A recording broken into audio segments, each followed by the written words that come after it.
Hello, আসসালামু আলাইকুম everyone. আশা করছি ভালো আছেন। তো এতক্ষণে দেখেই নিয়েছেন আমি কি করব। এর উপকরণ হিসাবে আমি এখানে নিয়েছি অল্প পরিমাণে সুজি, চালের গুঁড়া, লবণ। তারপর এখানে আমি ময়দা দিয়ে দিব।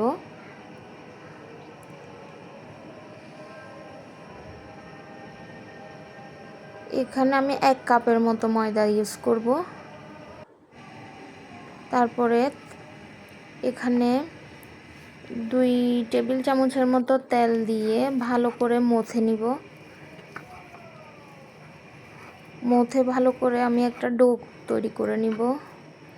এরপরে আপনারা চাইলে এটাকে ফুচকার শেপ দিলে ফুচকাও বানাইতে পারবেন, আবার আমার মতো এরকম নুনতা জাতীয় বা কুড়মুড় যেটাই বলেন বানাতে চাইলে এভাবে কেটে নিতে পারবেন। তো আমি বড় করে একটা রুটি বেলে এটা চিপসের মতো করে কেটে নিয়েছি। এবার তেল গরম করে এখানে একে একে দিয়ে দিব।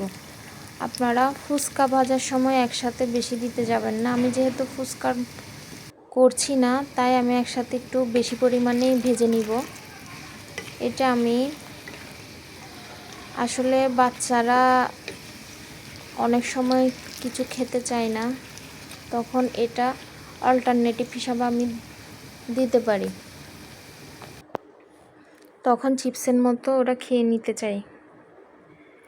তো কেমন লাগলো জানাবেন সবাই। আশা করছি ভালো লাগবে। অনেক ক্রিস্পি হয়েছে।